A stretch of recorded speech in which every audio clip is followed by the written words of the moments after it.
Hey guys, Billiam here. Usually not going to do lengthy impression videos like this, but thought it was necessary considering the changes to Halo 5 and just, the newness of it.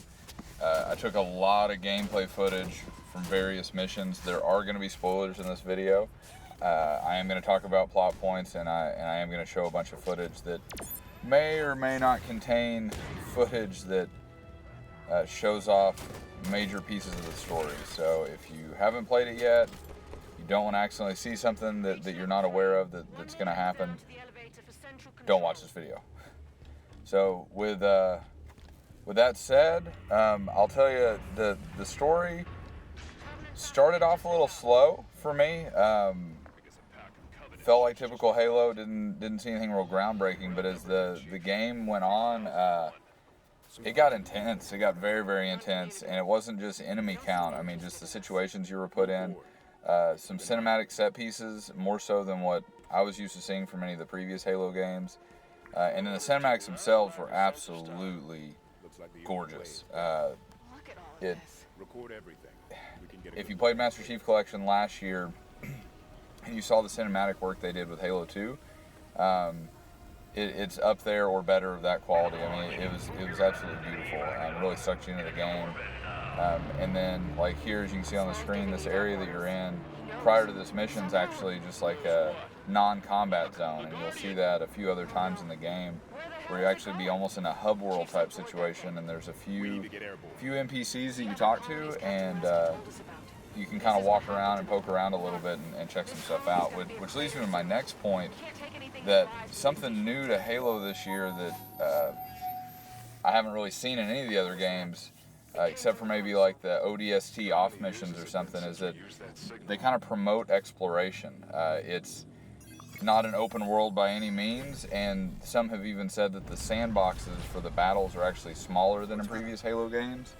However, you have these alternate pathways you can go down. There's ways that you can charge through walls and vent shafts and stuff, and it opens up other areas, and some of these areas have these hidden intel items to pick up. Some of them are just alternate tactical routes to take out an enemy, or help you flank a tank or something like that, where some of them are actually like just different visual areas to check out.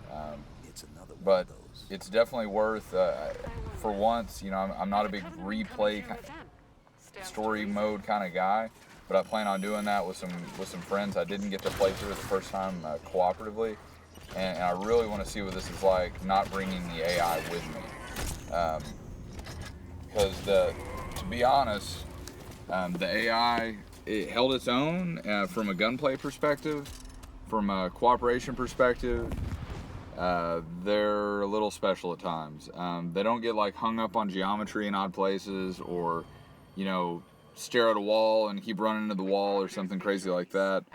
Didn't see any glitch issues or anything crazy, but definitely not the smartest characters in a Halo game.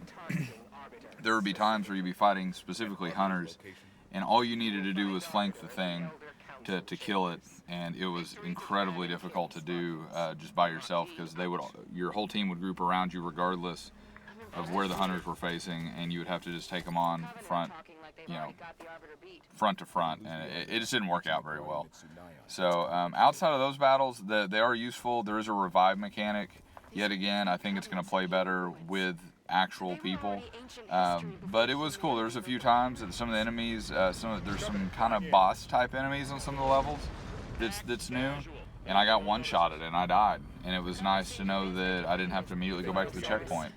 But on the same note, there were a couple of times where I was getting absolutely gunned down by a turret, dead by the turret, and I told them I needed the revive, but instead of them shooting the turret and then reviving me, they just ran to me, and then they died, and then the next one ran over and died, and the next one ran over and died, and then there was a checkpoint.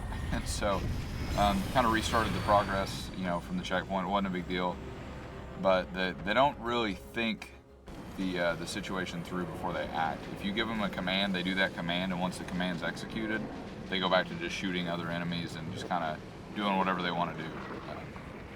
But it is nice. It's cool to have someone with you the whole time. Previous Halo games historically have always kind of held your hand for like the first 10 minutes of a mission, gave you some soldiers with you, and then they either die or you're required to split up from them or whatever.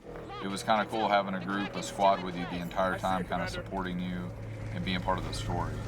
And I'll tell you, as you're seeing in this gameplay footage, there are some absolutely monster enemies that you fight against. The thing that was just hovering down is called a Kraken. It's this new Covenant. I can't even call it a ship.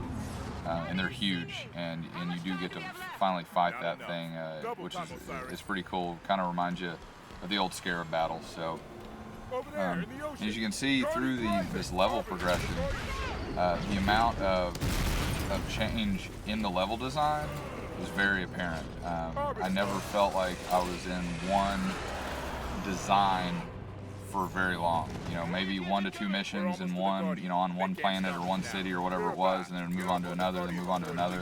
And even within those areas, there was a lot of variation, and there's a lot of chances, without it just being absolutely gamey, there's tons of opportunities to use all the new mechanics, which made the game just play well. I never felt like I should just run to the end of the mission, or I just wanted to get through with it. The story's relatively short. I mean, I was under 6 hours knocking this thing out, and I'm not a big exploration kind of guy, so I'm sure some people will take longer, but there's, we're here to help you. I don't know, it was just amazing. Like, at first, my initial feeling towards the story was kind of like, this is good, looking forward to the multiplayer, and by the end, I had a completely different perspective on the game, and really appreciated it. The other thing I will tell you guys, if you haven't read any of the literature and stuff, backstory stuff about the Forerunners, some of the information's a little confusing. It's kind of out there. There's some stuff that happens with Cortana. I don't want to like completely ruin it if someone just happens to be watching this video. But there's some information about this thing called the Domain and things that have to do with the Forerunners. And if you don't know some of this backstory and you don't know some history on the Forerunners, you might be a little confused. It's a little out there, and they do eventually explain it. The AI in the game and some different NPCs kind of throw it out there at you, but there's some stuff out there that if you're not familiar with the storyline, you could be thrown for a definite loop at one point. But rest assured, you still have Master Chief at the end of it. I've heard a lot of people thinking that he dies. You still got him at the end, which was great. You do play Spartan Alak a lot. Not a bad thing, but it's more focused around him than the Master Chief. And overall, like, you know, if I were reviewing just the story, I would give it probably like an 8 or like an 8.3 or something like that. As a whole package, this game is somewhere between a 9 and a 10. I mean, maybe not a 9.5, maybe it's a 9.3, I don't know. And I'm going to start, the next few weeks, you're going to see tons and tons of multiplayer footage from me. But I wanted to get this out. I always play through the story before I really jump headfirst into multiplayer. And just wanted to give you guys an opportunity to see kind of what I did, what I played. I love like this moment here, these just huge set piece moments. And it's not cinematic. You're there and you're watching this and it's happening in front of you. You don't know. You don't know what's about to happen to you. You know, am I going to get sucked in with that thing? Is something going to attack me? The ground's crumbling before my eyes. Like what's about to happen? So a lot of really cool, just very cinematic, kind of in a good way, like a Call of Duty or something. But the actual battles that you're in are still very much the sandbox and give you a lot of tactical overview. So that is all I have. Had a blast playing this game. Really looking forward to breakout and some PvP. Enjoy my videos going forward. Billiam out.